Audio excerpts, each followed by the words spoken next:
Hello everyone, स्वागत है आपका आज की क्लास में और मैं हूं आपका नेट वाला भैया। हाँ जी, तो चलिए आज की क्लास की करते हैं शुरुआत। तो इससे पहले ये जान लेते हैं कि हम लोगों ने लास्ट क्लास में क्या पढ़ा था। लास्ट क्लास में जो हमारी पढ़ाई हुई थी वो थी नॉन वर्बल कम्युनिकेशन और कम्युनिकेशन के नेटवर्क, जिसमें हमने बहुत सारे डिटेल में चर्चा करी थी। तो आज क्या पढ़ने वाले हैं? आज हम लोग पढ़ने वाले हैं भाई साहब इफेक्टिव कम्युनिकेशन। क्या पढ़ने वाले हैं? Effective communication. तो देखिए लास्ट वीडियोस में हमने चर्चा करी है कि जब किसी थॉट्स को, किसी शेयर को, किसी इमोशंस को, किसी आइडियाज को, क्या बोला कि जब किसी थॉट, किसी इमोशंस, किसी आइडियाज को हम किसी के सामने प्रेजेंट करते हैं उसे कहते हैं कम्युनिकेशन। लेकिन जब हम उसी थॉट्स को जो हमने प्रेजेंट किया और उसके बिहाफ पर हमें कोई रिस्पॉन्स आता है, कोई फीडबैक मिलती है, तो हम उसे क्या कहते हैं? हम उसे कहते हैं इफेक्टिव कम्युनिकेशन। जी चलिए बुक में पढ़ने से पहले हमने कुछ नोट्स में लिख रखा है, आइए चलते हैं नोट्स पर, क्योंकि नोट्स है तो सब कुछ है। आइए देखिएगा जी, ये रहा इफेक्टिव कम्युनिकेशन, नहीं इफेक्टिव कम्युनिकेशन।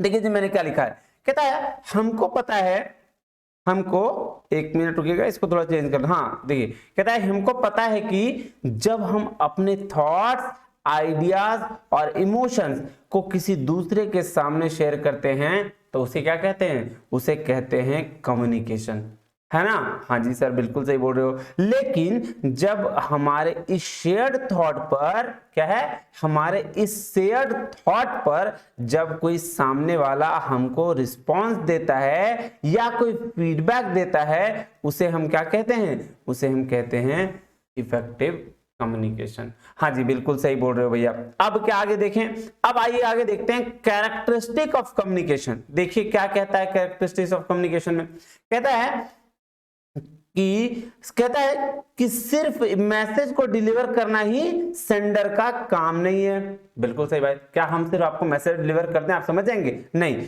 बल्कि उस मैसेज को डिलीवर करने का क्या पर्पस है ये भी सेंडर के माइंड में क्लियर होना चाहिए। मतलब इसका क्या मतलब हुआ भाई भैया? इसका ये मतलब हुआ कि अगर मैं आप लोगों को पढ़ा रहा हूं तो मेरे माइंड में ये चीज क्लियर होना चाहिए कि मुझे कम्युनिकेशन क्या करना है, पूरा बच्चों के दिमाग में घुसा देना है, यानी कि उसे समझ आना चाहिए। ये किसको क्लियर होना चाहिए? ये कम्युनिकेटर को क्लियर होना चाहिए या फिर सेंडर को क्लियर होना चाहिए। सेंडर कौन? अभी तो मैं सेंडर हूं और आप कौन? आप रिसीवर। हाँ जी, तो इसके लिए किन किन बातों का ध्यान रखना चाहिए आइए देखते हैं, है ना? ये देखिए, पहला जो बात है वो है क्लियर मैसेज। देखिए क्लियर मैसेज क्या कहता है? कहता है जो भी मैसेज सेंडर चाहता है ना, जो भी मैसेज सेंडर चाहता है कि हम कम्युनिकेट करें या डिलीवर करें, वो बहुत ही सिंपल हो, इजी टू अंडरस्टैंड हो और सिस्टमैटिक फ्रेम्ड होना चाहिए। मतलब एक के बाद एक होना चाहिए, सीक्वेंस वाइज होना चाहिए। अदरवाइज क्या होता है, अगर आपने पहला वाला बात लास्ट में और लास्ट वाली बात में पहले कर दी तो क्या होगा? कम्युनिकेशन इफेक्टिव नहीं होगा। हाँ जी भैया ठीक कह रहे हो। दूसरा क्या है? Correct message. अब देखिए कहता है जो मैसेज आप डिलीवर कर रहे हो वो एरर फ्री होना चाहिए और कोई भी ग्रामेटिकल मिस्टेक नहीं होना चाहिए। हाँ जी बिल्कुल सही बोल रहा है ये कि ग्रामेटिकल मिस्टेक होगा या कोई मैसेज में एरर्स होंगे तो फिर क्या होगा? आपकी कम्युनिकेशन इफेक्टिव नहीं होगी। अच्छा चलिए नेक्स्ट पे चलते हैं। नेक्स्ट क्या है जी? Complete message. देखिए कंप्लीट मैसेज क्या कहता है? कहता है मैसेज शुड बी कंप्लीट। ठीक है, कोई भी मैसेज आप डिलीवर कर रहे हो वो क्या होना चाहिए? कंप्लीट होना चाहिए। आधा अधूरा ज्ञान बहुत खतरनाक होता है। हम बोलेंगे कुछ, आप समझेंगे कुछ और। देखिए क्या कह रहा है? कहता है मैसेज शुड बी कंप्लीट। अगर कोई मैसेज आप हाफ छोड़ देते हो तो उससे रिसीवर पे गलत इंपैक्ट पड़ता है। ऑफ कोर्स ऑब्वियसली बात है, अगर मैं आधा ही आपको समझाऊं, छोड़ दूं, बोला अरे अभी समझ में नहीं आ रहा मेरे को कुछ, ऐसा मैं बोल दूं तो आप क्या बोलोगे? मेरे वीडियोस देखोगे, बोलोगे ना बस वो तो आधा ही में क्लास खत्म कर देता है, समझ में भी नहीं आती ये चीजें। नहीं, हाँ जी, तो क्या होना चाहिए? मैसेज कंप्लीट होना चाहिए जिससे आपको पूरी तरीके से समझ में आ जाए। आगे जी, आगे बढ़ते हैं जी। क्या है आगे? कहता है प्रिसाइज मैसेज। देखिए क्या कह रहा है प्रिसाइज मैसेज, कहता है मैसेज उतना ही रखना चाहिए जिससे सामने वाले को समझ आ जाए, एकदम शॉर्ट और अंडरस्टैंडिंग वाला। मतलब ऐसा है कि आप वैसे लेक्चर देने का तो एक चीज में बहुत लेक्चर दिया जा सकता है, लेकिन आप देख रहे होगे चीजों को शॉर्ट करने वाले इंसान जो होते हैं या फिर जो एकदम सटीक बोलते हैं वो ज्यादा बेस्ट कम्युनिकेटर कहलाते हैं। नहीं, हाँ जी भैया बिल्कुल सही बोल रहे हो आप। और उसके बाद क्या है, उसके बाद है जी रियलाबिलिटी। रियलाबिलिटी क्या है देखिएगा, कहता है जब भी आप कोई मैसेज डिलीवर कर रहे हो तो आप श्योर रहो, क्या श्योर रहो, कि वो मैसेज बिल्कुल सही है और इस पर रिसीवर को भी भरोसा करना चाहिए या फिर बिलीव होना चाहिए। अब मैं आपको पढ़ा रहा हूं, आप मतलब मेरी बातें जो है वो मुझे ही समझ नहीं आ रही हैं। क्या मैं कम्युनिकेशन पढ़ा रहा हूँ? मैं कम्युनिकेशन पढ़ा रहा हूँ क्या? नहीं नहीं नहीं, ऐसा नहीं होगा। तो आपको कहां से ट्रस्ट होगा? अगर मैं कॉन्फिडेंट हूं कि हाँ कम्युनिकेशन का मतलब यही होता है, तो फिर आप भी मुझ पर ट्रस्ट कर पाओगे। और ऑब्वियस सी बात है, जब भी आप किसी स्पीकर को सुनते हो तो उन पे ये ट्रस्ट जरूर करिए कि वो जो कह रहा है वो बातें सही कह रहा है, तभी आपकी कम्युनिकेशन क्या हो पाएगी, इफेक्टिव हो पाएगी। हाँ जी, नेक्स्ट क्या है भैया, नेक्स्ट जो है क्या लिखा हुआ है, कंसिडरेशन ऑफ द रिसीवर। देखिए क्या कहता है, कहता है ऑडियंस जो आपके सामने है हमें हमेशा उसका ध्यान रखना चाहिए। क्या? कि उसकी एजुकेशन, लैंग्वेज, नॉलेज कैसी है और उसी हिसाब से मैसेज डिलीवर करना चाहिए। ऐसा है, देखिए इसको ध्यान से समझिएगा। बोल रहा है भाई साहब आपके सामने कैसी ऑडियंस बैठी है ये आपको पता होना चाहिए। क्या क्या उनका लैंग्वेज आप जो डिलीवर करने जा रहे हो उस लैंग्वेज से मैच करता है कि नहीं करता है? अगर मैच करता है तब तो आपकी कम्युनिकेशन क्या होगी, इफेक्टिव होगी। लेकिन आप अगर इंग्लिश बोल रहे हो और सामने वाला हिंदी समझ रहा है या बंगाली समझ रहा है तो आपकी कम्युनिकेशन भाई साहब इफेक्टिव नहीं होगी। तो इसीलिए क्या बोला कि consideration of the receiver, receiver की बातों को या रिसीवर को समझ कर ही आपको कम्युनिकेशन करनी चाहिए। अब आगे बढ़ते हैं जी, क्या होता है सेंडर्स कर्टेसी। क्या है ये? कहता है मैसेज ऐसी होनी चाहिए जिसमें सेंडर की हम्बलनेस, कर्टेसी और रिसीवर के लिए रिस्पेक्ट दिखे। अब ऐसा है, मैं आपको मैसेज दे रहा हूं या मैं आपको पढ़ा रहा हूं और मैं खूब चिल्ला के बात करूं आपसे,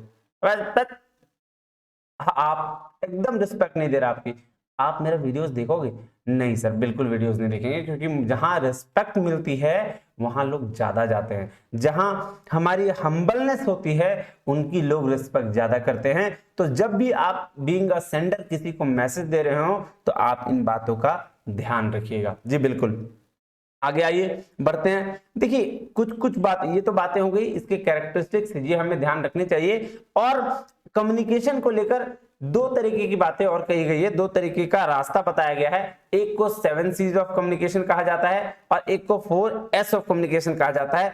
आइए देखते हैं 7 C's ऑफ कम्युनिकेशन पहले क्या होती है, फिर देखेंगे 4 S ऑफ कम्युनिकेशन। ये देखिएगा क्या है 7 C's ऑफ कम्युनिकेशन। कहता है ये वो रास्ते हैं, क्या कहता है कि ये वो रास्ते हैं जिसको अगर आप फॉलो करेंगे तो आपकी कम्युनिकेशन क्या होगी, इफेक्टिव होगी। हाँ जी, तो क्यों नहीं फॉलो करेंगे? अगर हमारी कम्युनिकेशन इफेक्टिव होगी तो बिल्कुल फॉलो करेंगे। तो पहला क्या है जी, बोलता है कंप्लीटनेस या क्रेडिबिलिटी। देखिए इससे क्वेश्चंस आ चुके हैं प्रीवियस ईयर्स में, ये बहुत इंपॉर्टेंट है, इसको ध्यान से सुनिएगा। कह रहा है कंप्लीटनेस या क्रेडिबिलिटी। कहता है बिल्ड ट्रस्ट। क्या कैसे बिल्ड होगा ट्रस्ट भाई, क्या रीजन है? कहता है अगर आपका मैसेज कंप्लीट होगा ना तो आपका क्या होगा, आपका ट्रस्ट बिल्ड होगा, है ना। मैसेज अगर हाफ छोड़ के चल जाओगे या फिर कुछ समझ नहीं आएगा ऑडियंस को तो आपको वो नकार देंगे, आपको वो एक्सेप्ट ही नहीं करेंगे। नहीं, हाँ जी, तो सबसे पहला क्या है कि मैसेज शुड बी कंप्लीट। दूसरा, आइए दूसरे में चलते हैं। दूसरा क्या है, दूसरा कर्टेसी। बोलता है कर्टेसी क्या करता है, इंप्रूव करता है रिलेशनशिप को। कैसे? कहता है अगर कम्युनिकेशन करते वक्त आप पोलाइट रहे, फ्रेंडली नेचर रहा आपका और ऑनेस्ट रहे तो आपकी कम्युनिकेशन क्या होगी, इफेक्टिव होगी। हाँ जी, बिल्कुल सही कह रहे हो। अगर मैं आपसे बातें कर रहा हूं, ठीक है, आपको मैसेज दे रहा हूं और एकदम मैं ऐसे बिहेव कर रहा हूं जैसे मैं अथॉरिटी हूं आपके, है ना। टीचर होते हैं ना खड़ूस वाले एकदम कि भाई साहब जो मैं बोल रहा हूं वही सही है, नहीं तो वैसा टीचर क्या होगा, फिर आपकी कम्युनिकेशन इफेक्टिव नहीं होंगी, फिर बच्चे जरूर आप सुन लेंगे लेकिन फिर वो समझ नहीं पाएंगे। और अगर एक टीचर फ्रेंडलीनेस नेचर का है, उनकी प्रॉब्लम्स को समझ रहा है, तो फिर क्या होगा, वो उससे कम्युनिकेशन क्या होगी, इफेक्टिव होगी, और आपका जो रिलेशनशिप है अपने स्टूडेंट्स के साथ वो क्या होगा, इंक्रीज होगा। चलिए थर्ड नंबर की ओर चलते हैं, वो क्या है, वो है क्लैरिटी। क्लैरिटी का क्या मतलब होता है, ध्यान से समझिएगा, कहता है मेक कॉम्प्रिहेंशन इजियर, मतलब कि जब आप कम्युनिकेट कर रहे हो तो एकदम क्लियर बोलें, जो भी बोल रहे हैं, अगर आपके माइंड में ये क्लियर थॉट होनी चाहिए कि मैं क्या मैसेज डिलीवर कर रहा हूं और क्या करना चाहता हूं, तो ये जब क्लियर होता है तो क्या होता है, कम्युनिकेशन इफेक्टिव होती है, ठीक है। और फिर है फोर्थ नंबर पे करेक्टनेस। करेक्टनेस क्या करती है, कॉन्फिडेंस को बिल्ड करती है। कैसे, आइए देखिए, कहता है अगर आपके कम्युनिकेशन में कोई ग्रामेटिकल मिस्टेक नहीं रहेगा तो आपका कॉन्फिडेंस क्या होगा, बिल्डअप होगा। ऑब्वियस सी बात है, अगर मैं आपको पढ़ा रहा हूं और मैं ही कुछ गलतियां स्टार्टिंग में कर दूं जिसमें ग्रामेटिकल मिस्टेक्स हो या कोई भी और इरर्स हो, तो आप क्या करोगे, आप मुझसे नहीं पढ़ोगे। तो इसके लिए क्या होना चाहिए, करेक्टनेस होना चाहिए, और तब जाके कम्युनिकेशन क्या होगी, इफेक्टिवनेस होगी। और लास्ट में क्या है जी, लास्ट में सॉरी आपका फिफ्थ नंबर में क्या है जी, लास्ट बोल रहा हूं, फिफ्थ नंबर में कोहेरेंट या कंसिस्टेंसी। कहता है कंसिस्टेंसी क्या कहता है, कंसिस्टेंसी आपके कॉन्फिडेंस को इंट्रोड्यूस करता है। कैसे, कहता है अगर आपका मैसेज सीक्वेंस में और एक दूसरे से लिंक्ड होता है तो आपका कॉन्फिडेंस बढ़ जाता है। देखिए पढ़ाने का एक बहुत अच्छा तरीका होता है कि आप चीजों को ना एक दूसरे से लिंक करके बताओ। जैसे अभी आगे हम लोग जो टॉपिक पढ़ेंगे उसमें बैरियर्स है, तो बैरियर्स का ना एक स्टोरी मैंने बना रखी है, आपको पढ़ने में मजा आएगा, पढ़िएगा, नेक्स्ट वीडियोस में आपको मिलेगा, तो उसमें आपको लिंक्ड एक दूसरे से मिलेगा और चीजें समझ में आ जाएंगी। तो क्या बोल रहा है कंसिस्टेंसी में, कि अगर आप एक दूसरे से चीजों को लिंक करके पढ़ाते हो या कोई भी मैसेज डिलीवर करते हो तो आपके जो ऑडियंस है या रिसीवर है वो आपकी बातों को अच्छी से समझ जाते हैं और कम्युनिकेशन क्या हो जाती है, इफेक्टिव हो जाती है। हाँ जी बिल्कुल सही कह रहे हो। अब क्या है, अब है आइए 6 नंबर में, 6 नंबर जो कहता है कॉन्क्रीटनेस और कंसाइजनेस 7 नंबर पे। तो देखिए कॉन्क्रीटनेस का क्या मिलता है, बोलता है कॉन्क्रीट अगर रहोगे ना तो आप रीइंफोर्स कर लोगे कॉन्फिडेंस को। मतलब अगर आप अपने मैसेज में फैक्ट और फिगर यूज करते हो तो आपका क्या होगा, कॉन्फिडेंस रीइंफोर्स होता है। फैक्ट एंड फिगर का मतलब आप कोई भी चीज डिलीवर कर रहे हो, आप ऑथेंटिक बोलो, आप जो चीज किसी जगह पे लिखी है, किसी बड़े ऑथर ने कहा या कहीं डेटा यूज किया गया है, उसके बेस पर बोलोगे तो आपका कम्युनिकेशन क्या होगा, इफेक्टिव होगा। नहीं, हाँ जी सर। फिर आ जाइए 7 नंबर में, क्या कह रहा है, कंसाइजनेस। कंसाइजनेस सेव करता है टाइम को। क्यों बोलता है, क्या बोल रहा है देखिएगा, कहता है आप कम से कम अपनी बातों में समझा दो, जिससे क्या होगा, आपका टाइम सेव होगा। जितना कम समय में आप ऑडियंस को डिलीवर कर पाओगे स्पीच या फिर आपकी मैसेज, उतने ही अच्छी तरीके से आपकी क्या होगी, इफेक्टिव कम्युनिकेशन होगी। हाँ जी, ये तो हो गया आपका 7 C's ऑफ कम्युनिकेशन। अब आइए चलते हैं 4 S ऑफ कम्युनिकेशन में। क्या बोलता है, देखिए बोलता है पहला है शॉर्टनेस। शॉर्टनेस मतलब शॉर्टनेस, इकोनोमाइज, ये आया हुआ है प्रीवियस क्वेश्चन में, तो इसमें पूछा गया था शॉर्टनेस का क्या मतलब, तो इकोनोमाइज होता है। अब इकोनोमाइज में मतलब मैसेज जितना स्टार्ट होगा कम्युनिकेशन उतना ही, सॉरी मैसेज जितना शॉर्ट होगा, स्टार्ट बोल दिया मैंने, मैसेज जितना शॉर्ट होगा कम्युनिकेशन उतनी ही क्या होगी, इफेक्टिव होगी। अभी मैंने बताया था।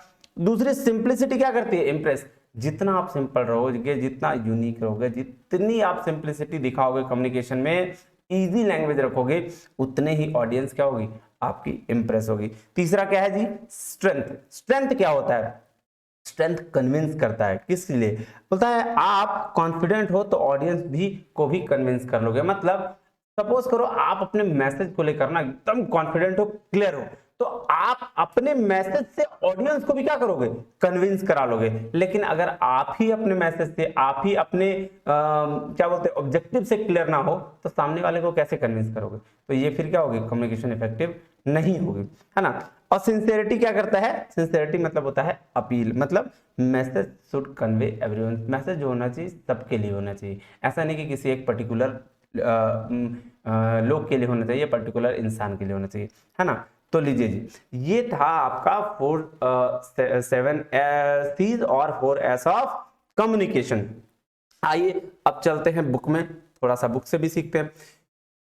देखिए क्या कहता है, कहता है effective communication is about more than just exchanging information. सिर्फ इंफॉर्मेशन को एक्सचेंज करने से कुछ ज्यादा है क्या इफेक्टिव कम्युनिकेशन। कहता है it's about understanding the emotion and intention behind the information. बोल रहा है इंफॉर्मेशन के छुपे हुए क्या इमोशंस को और उसके इंटेंशंस को समझना ही क्या कहलाता है इफेक्टिव कम्युनिकेशन। कहता है as well as being able to clearly convey a message, you need to also listen in a way that gains the full meaning what's being said and make other regions feel heard and understood। मोटा भाई साहब आप कौन सा message कितने अच्छे तरीके से कन्वे कर रहे हो, इसके लिए क्या करना पड़ेगा, आपको उसको सुनना पड़ेगा, है ना। जैसे मैं आपको अब स्पीच दे रहा हूँ या फिर आपको कुछ समझा रहा हूँ, तो इसके लिए अब मैं कितने अच्छे तरीके से आपको बता रहा हूँ, इसके लिए आपको क्या करना पड़ेगा, आपको सुनना पड़ेगा कि वो क्या कह रहे हैं, यानी कि मैं क्या कह रहा हूँ आपको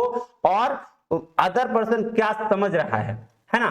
तो ये इसके लिए आपको सामने वाले को यानी कि सेंडर को बहुत अच्छे तरीके से सुनना पड़ेगा। कहता है effective communication sounds like it should be instructive but it all too often when we try to communicate with the others something goes astray। देखिए इंस्ट्रक्टिव का मतलब होता है स्वाभाविक।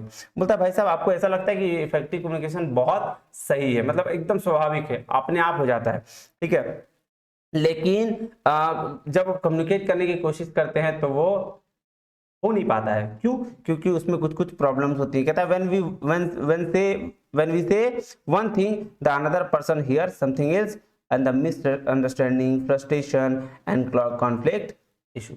बोलता है भाई साहब ऐसा है कि होता क्या है कि हम सोचते हैं इजीली से कम्युनिकेशन कर देंगे इफेक्टिव हो जाएगी, लेकिन हम कहते हैं कुछ और हैं, हो जाता कुछ और है, समझते लोग कुछ और हैं, और ये इसकी वजह से क्या हो जाती है, मिसअंडरस्टैंडिंग हो जाती है, फ्रस्ट्रेशन हो जाता है, कॉन्फ्लिक्ट हो जाता है। कभी कभी आप देख रहे होंगे आपने अपने फ्रेंड को है ना व्हाट्सएप पर मैसेज किया होगा और आप सिंपल उससे मजाक कर रहे होगे या एकदम मजाक के मूड में कुछ बोला होगा, लेकिन सामने वाला उधर से रिएक्ट कर देता है, तुम ऐसे कैसे बोल सकते हो।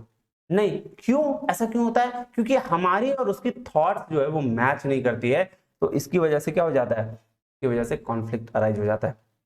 तो क्या कह रहा है, कह रहा है this can cause problem in your home school work and relationship. ये यहाँ कहाँ कहाँ राइज होता है, रिलेशनशिप में, वर्क में, स्कूल में, होम में, हर जगह राइज होती है। कहता है for many of us communicating more clearly and effectively requires learning some important skill, है ना। इसके लिए क्या करना चाहिए, हमें कुछ इंपॉर्टेंट स्किल को सीखना चाहिए। कहता है whether you are trying to improve communication with your spouse, अपने वाइफ के साथ आप अपना कम्युनिकेशन स्किल क्या करना चाह रहे हो, इंप्रूव करना चाह रहे हो, बच्चे के साथ करना चाह रहे हो, बॉस या कोवर्कर के साथ करना चाह रहे हो।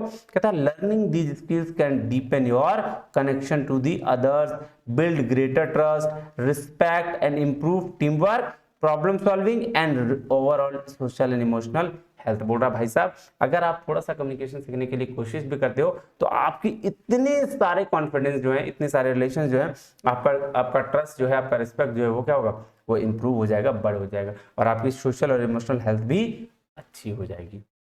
लीजिए जी, ये था इफेक्टिव कम्युनिकेशन। अब आ जाइए, अब एक एक चीज को समझिएगा।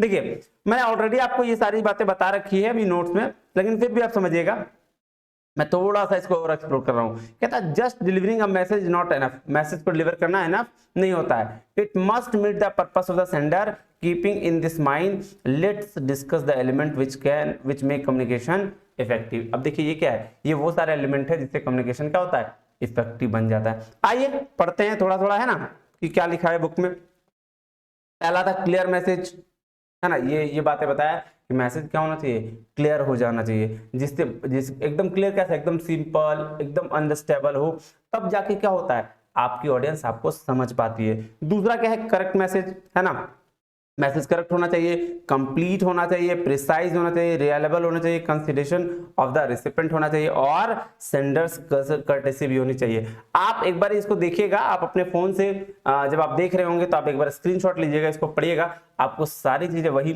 मिलेंगी जो मैंने आपको नोट्स में पीछे अभी कुछ देर पहले बताया है। आइएगा 7 C's ऑफ कम्युनिकेशन को एक बार डिस्कस कर लें, जो बहुत ही अच्छा आपका चार्ट के फॉर्म में मैंने दे रखा है। आइए इसको एक बार डिस्कस कर लेते हैं। देखिए ओवरऑल 7 C's का यही मीनिंग है। आप आइए, पहला पहला क्या कह रहा है जी, ये लीजिए, पहला क्या कर रहा है, कंप्लीटनेस, कंप्लीटनेस क्या कर रहा है, कहता है give enough information so the audience can understand. ये लीजिए, ये तो गलत हो गया, नहीं ये आइए वेट करिएगा, मैं इसको थोड़ा सही कर देता हूं।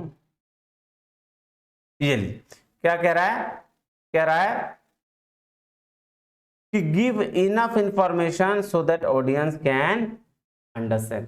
कंप्लीटनेस का मतलब ये होता है कि भाई साहब आप इतना इंफॉर्मेशन दे दो, मैसेज को कंप्लीट कर दो ताकि ऑडियंस उस बात को समझ पाए। अभी हमने लास्ट थोड़ी देर पहले समझाया इस चीज को। कर्टेसी मतलब be polite and professional tone, एकदम हम्बल रहिए, एकदम पोलाइट रहिए, तो आपकी क्या होगी, आपकी इंप्रूवमेंट रिलेशनशिप इंप्रूव होगी। उसके बाद क्लैरिटी, कहता है main ideas easily identified and understood. Clear रहें आप क्या बोलना चाह रहे हैं इसको लेकर क्लियर रहें, तो आपकी कम्युनिकेशन क्या होगी, इफेक्टिव होगी। कहता है correctness, information, word choice, grammar should be correct. बोल रहा है लैंग्वेज जो आप यूज कर रहे हैं, आपकी इंफॉर्मेशन है जो वर्ड की चॉइस है और ग्रामर है वो भी करेक्ट होनी चाहिए, तो आपकी कम्युनिकेशन और भी इफेक्टिव होगी।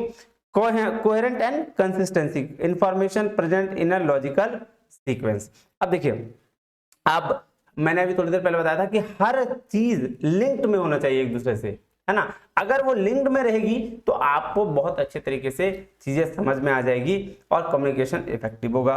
कॉन्क्रीटनेस क्या करता है, इट इंक्लूड्स स्पेसिफिक एग्जांपल्स और एक्सप्लेनेशन। अगर आप इसमें कुछ डेटा यूज करोगे, कुछ एग्जांपल्स यूज करोगे तो आपकी कम्युनिकेशन इफेक्टिव और होगी। और कंसाइजनेस क्या बोल रहा है, कहता है gets to the point without using unneeded word और इमेजेस। कंसाइजनेस सेव करता है टाइम को, कहता है भाई साहब आप जितना कम से कम में आप डिलीवर कर दो वो इजी होगा आपके लिए, और वो क्या होगा, बहुत बेहतरीन तरीके से ऑडियंस को समझ में आ जाएगी, है ना। विदाउट यूजिंग अननीडेड वर्ड्स, कोई फालतू वर्ड्स मत बोलिए, आप जो आपको मैसेज देना आप डायरेक्टली कह दीजिए। ये लीजिए जी, आपका ये खत्म हो गया क्या, 7 C's और 4 S ऑफ कम्युनिकेशन। उम्मीद करता हूं आपको ये बातें अच्छे से समझ में आ गई। अगर फिर भी आपको ये बातें समझ में नहीं आए, आप हमें व्हाट्सएप करके ये बात बता सकते हैं कि मुझे ये चीज समझ में नहीं आई। मुझे जैसे टाइम मिलेगा मैं सारे चीजों का आपका रिप्लाई करूंगा, आपको वीडियोस के थ्रू समझाने की कोशिश करूंगा। तब तक के लिए अलविदा आज की वीडियो के लिए, और बहुत बहुत धन्यवाद, शुक्रिया, जय हिंद।